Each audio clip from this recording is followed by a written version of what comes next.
Yeah, thank you so much for that warm welcome. And first of all, thank you, Nicola and Good Gaming team, for having me here. I'm really honored. Yeah, and secondly, sorry that I cannot be there in person. I'd love to join in person, but I have some personal duties, unfortunately, which made it impossible for me to come to Zagreb today. So sorry for that. But yeah, I'm happy that we can do it online, and I hope that I can give you some interesting insights into our esports strategy and how we boosted our brand affinity with that. Yeah, before I get into the content, I wanted to introduce myself, even though that has been done very well just now, but let me quickly do it again. So as already have been said, I'm Patrick. I'm the project lead for T-Esports and the gaming single point of contact, as we call it internally, here at DT. And yeah, I have a background in innovation management and business development. I'm located in Bonn, in Germany, so in our headquarters of Deutsche Telekom Group, and that's basically one of the important informations about myself. I am responsible not only for some of the markets, so for example, Germany or maybe Croatia. My team and we are responsible for the whole footprint of Deutsche Telekom. And I thought it's not too interesting for you guys to talk about what Deutsche Telekom does with regards to our products or services. But there's one thing that some of you do not or might not know, and that's our footprint that we have already in Europe, but also worldwide. And that's why I brought this first slide here with a map of our, in this case, European footprint. And I think it helps to understand that, we have already a big part of the European countries in our footprint, meaning we serve all of these countries with our solutions, with our services, our products. And this is, I think, an important information as well when we talk about esports, because it's not only one market that we serve. It's not only Germany, our home market. It is, a big part of Eastern Europe, a big part of Southeastern Europe, especially also Croatia, Montenegro, North Macedonia. That region for us is really, really important. And as most of you are probably experts in esports, you know that esports doesn't know any borders, right? So this is for us a really important, background information at the end of the day when we talk about our esports activities, that this is not only about one market or one country. No, this is about our whole footprint and maybe even more than our footprint, because we also, target people that are not from the countries that we serve. And that is, for us as biggest telco in Europe, a very important and important step. And yeah, with that, I wanted to go into the esports topic itself. And first of all, I brought some hopefully interesting information about the facts of esports in these countries. So these are numbers that are only focused on the countries that you can see on the left-hand side. So for example, we have an esports audience in our footprint that is bigger than 15 million people. We have more than 5 million esports enthusiasts, and we already this year see a market volume of 130 million euros. So we thought these are very impressive numbers, especially when we start to think about a few years back, when we started to think about what could be our new approach at the end of the day with regards to esports.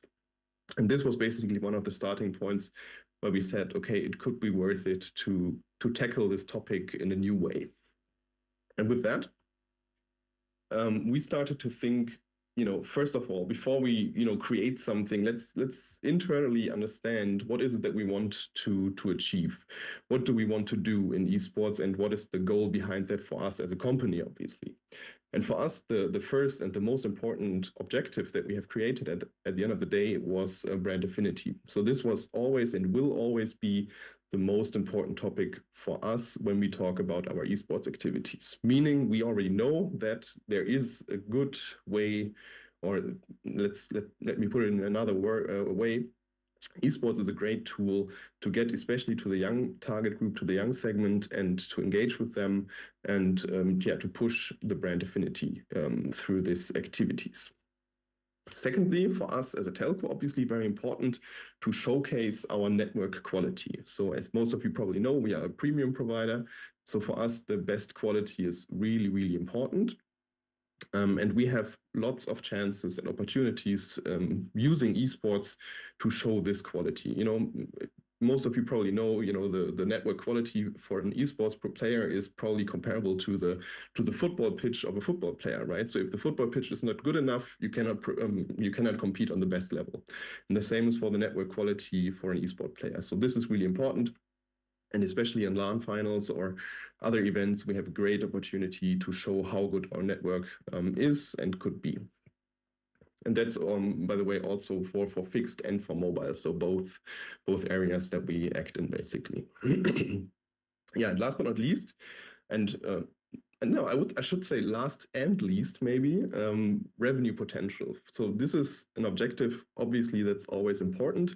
But for us, in this case, it's the least important one, right? So for us, it will never be about, generating as many revenues as possible through the esports activities, because that's not what it's about for us. And I mean, most of you probably know winter of esports, issues with monetization, these are things that we are aware of as well, but that are not the most important topics for us at the end of the day. But however, we still want to explore the opportunities that we have with regards to revenue potential, especially when we see the market volume that already there is, and we want to understand how we can use this as well to make our format basically better. Now, so these were, at the end of the day, the three main objectives that we have agreed on, or that my colleagues, my predecessor, Mike, actually decided to focus on in 2020, 2021, when we started to reshape our approach towards esports. I'm sorry.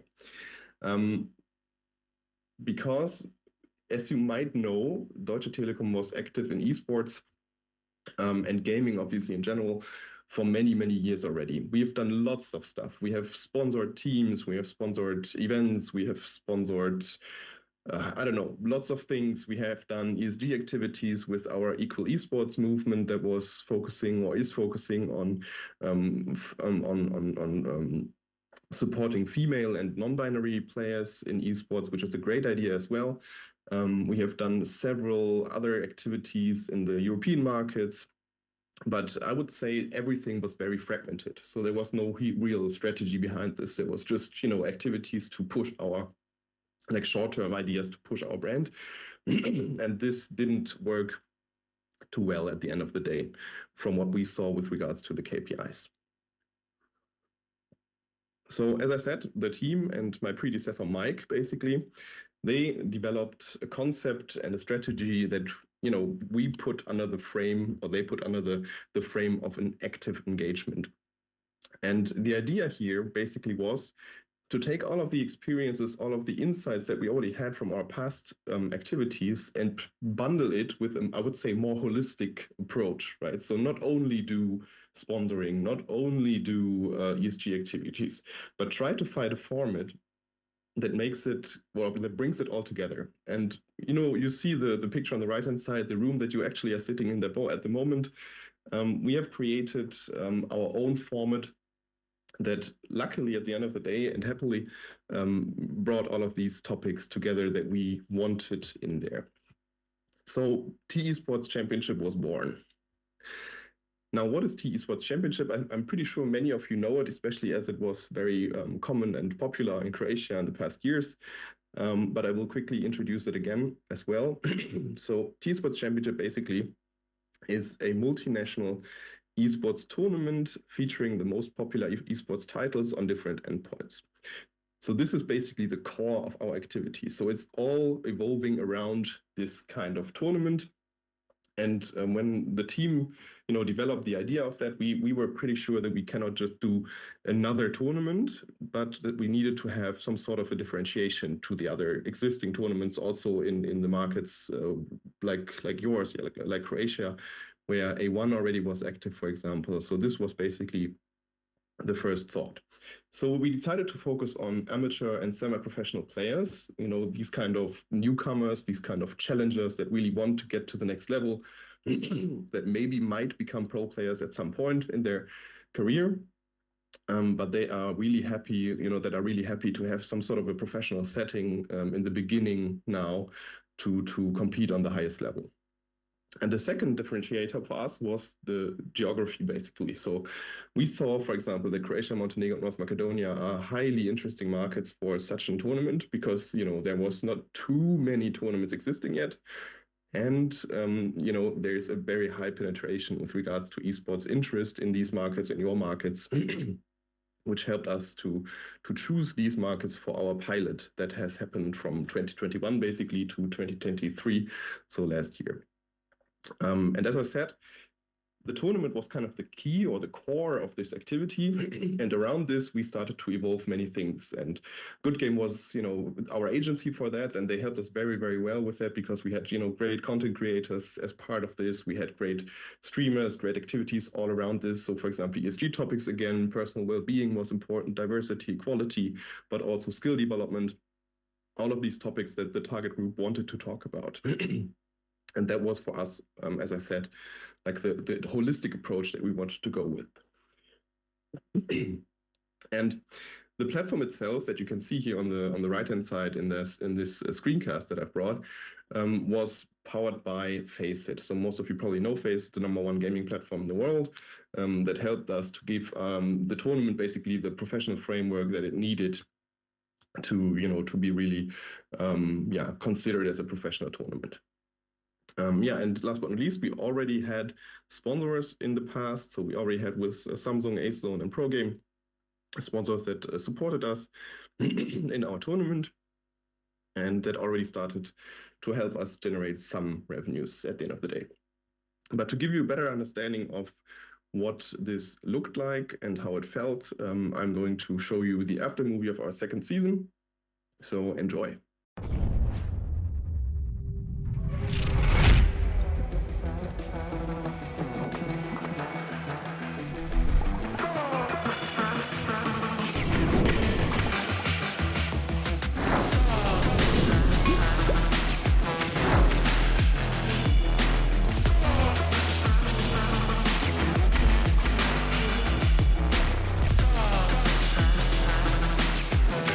Će uspjeti dobiti ovog barona, Bobby Fischer je na kraju uspio ubiti njega i koji je ovdje postala minion, odličan ultimate, 3-man malfight follow-up! 1-1 mata! Varus je uzeo barona!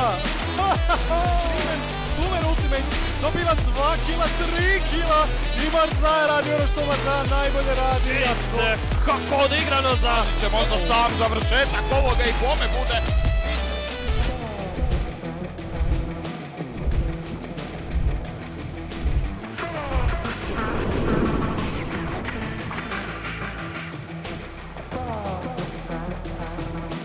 Ali iza svake pobjede i iza svakog poraza stoji fair play kao osnova. Iz igara crpimo znanje, razvijamo se, stvaramo nove prijatelje. Održavanje zdravog tijela i uma može poboljšati vaše performanse.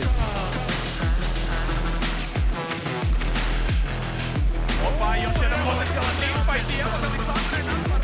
Procednika akcija, čekamo cijelo vrijeme Marzaja se aktivirao.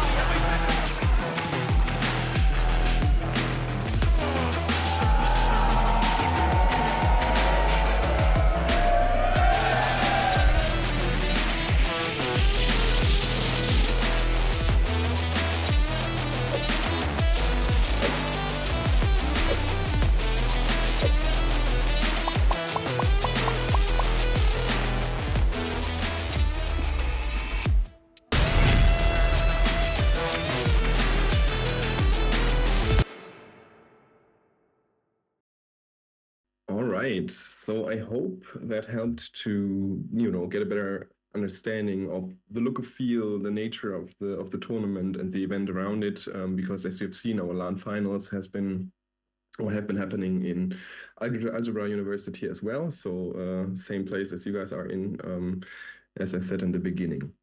Now, when we talked about how are we going to measure the performance, the success of our activity, for us, it was really important to, set the most important KPIs. And the easy one was to look into visibility and engagement. And if I might remember correctly, my colleague Tihana from Croatia last year talked about this already as well, but I'm focusing only on the most important numbers here now. So visibility and engagement are the most important ones. And you know, these easy measures were total impressions, for example, total reach, social media engagement rate. And as you can see, we have overachieved on all of these KPIs in comparison to what we expected. And these are only the numbers from season 2, right? So we had really, really good numbers. And what is really extraordinary is the social media engagement rate. If we compare that to our usual social media engagement rate as a telco, this is like 7 times higher than the average, basically. So this is a really, really good result, and was for us great to see. However, for us, as I said, the most important objective was, you know, the brand impact, the brand affinity. So these kind of visibility and engagement KPIs were not enough. So what we did basically is we looked into our consumer research that we anyway do regularly, like every quarter, and added some questions around esports as well. And the result of that, together with the creation research team, by the way, was for us really surprising. Or at least for me, it was really surprising, because I expected that we have a positive impact, but we never expected it to be so high. So the number that you see right in the middle of the slide here, you know, with 61 versus 43%, basically says that the consumers that knew Telekom Esports Championship had an 18% higher affinity towards Deutsche Telekom than the persons who didn't. And I was very skeptical in the beginning, and I asked the research team, okay, there might be other variables that are relevant. There might be, you know, specific age groups, blah, blah, blah, right? But at the end of the day, I went with them through this huge Excel sheet, and in all subgroups, there was a positive impact on brand by our activity in esports. And this was basically the one proof that we needed to say, okay, it is a really, really good tool to push our brand affinity. And with that, obviously, our management, when we concluded the pilot last year, they were really happy as well. And, you know, they gave us the support, and now I'm slowly getting to the future, the support that we needed for the upcoming month and years. I'm really sorry, I have some sort of a sore throat, so I need to drink something in between. Okay, so looking into the future, what we did basically is, first of all, we created a vision around T-Esports Championship. And this vision here has, on a high level, obviously, 3 pillars. The first one is, or could be summarized under scale, right? As I said in the beginning, for us, we are looking to make this a huge tournament. And our goal is to make it a Europe-wide competition. So, you know, every player, at least from our markets or even from whole Europe, in future will be allowed to play, and all our NATCOs shall participate in this tournament. So this should, by 2028, become way bigger. The second pillar could be summarized under relevance. So for us, it's really important to make the tournament as relevant as possible for the target group, for the players, for the audience.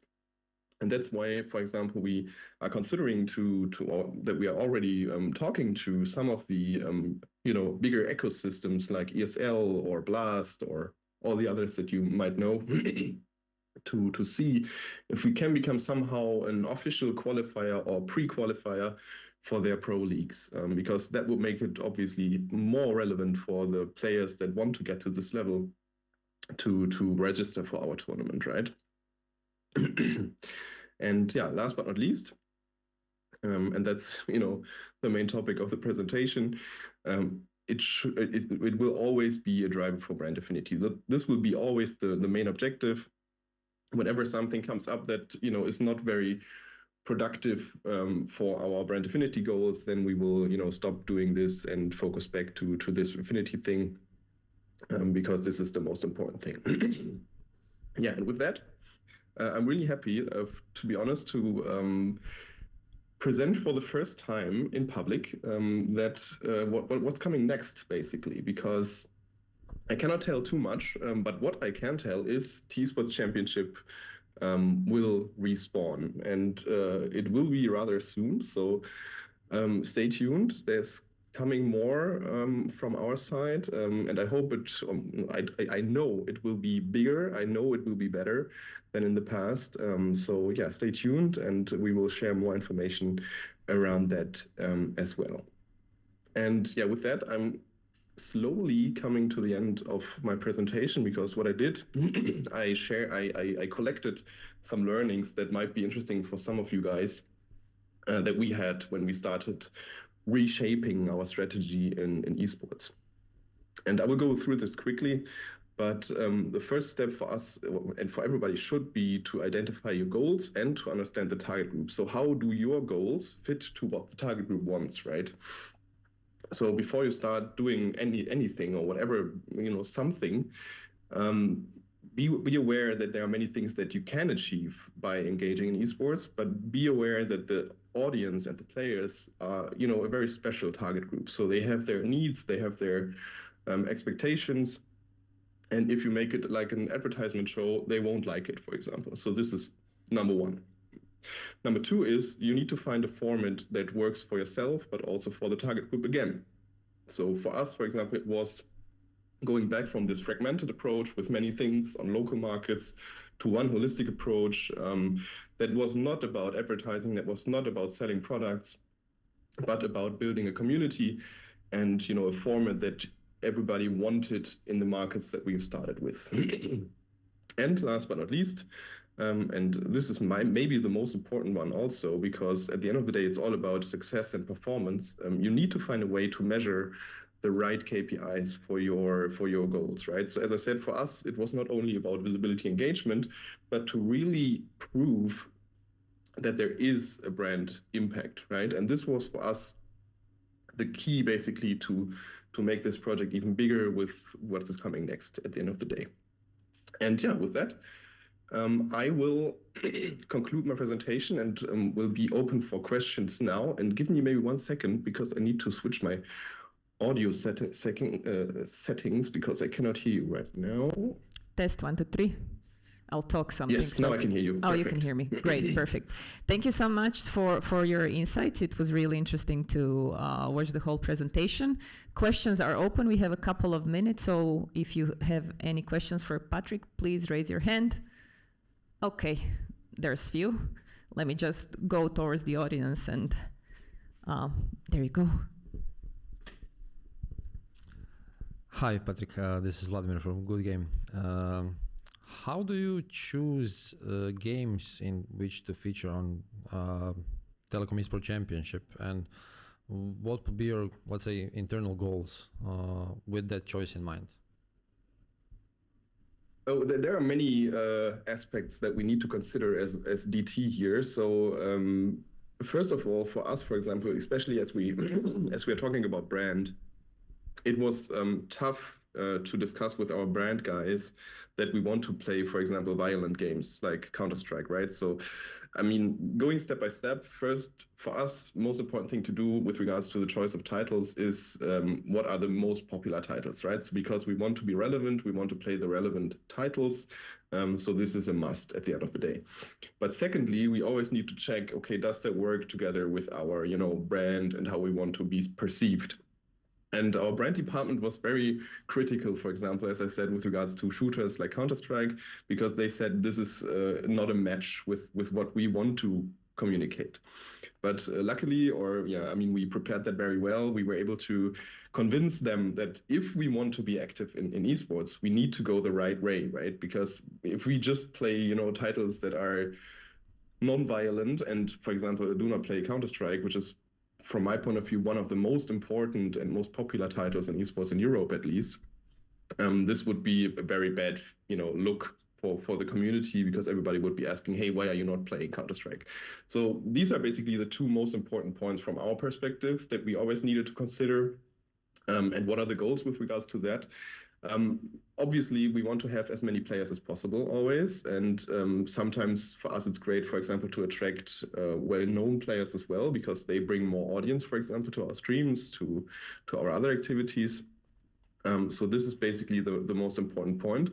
But also to have titles that help us to engage with the consumers at the end of the day, right? That help us to show, for example, how good our network is. So, with good latency, for example, like shooters where you need a very, very good latency, stuff like that. These are things that we have to consider. And sometimes it's really complex to find a decision there. But we are really happy that we have, for example, Nicola and Good Game that always helps us to get to the right decision there. Perfect. Another question for you? Hi Patrick, my name is Petar, and in Season 2 we've had Loba from Montenegro as an ambassador. May we in future seasons expect even bigger content creators as ambassadors? And which ones? I cannot tell. So unfortunately, I'm not able to share more details today. But I'm pretty sure. Talking about bigger influencers, bigger content creators is, I think, tough to say. But what I can tell is that the whole format will get bigger. That we will have more audience, more players. That's for sure. And I think we can expect to have very, very well-known content creators from different markets as in the past. I know you can't say a lot, but can you tell us at least which kind of games can we expect in the new championship? Yeah, I can. I think I can do a sneak peek on that. So it will be the comparable ones as in the past. So you've seen the after movie from the past, but I can also tell that there will be something new with regards to the titles. So it will change something, but not everything.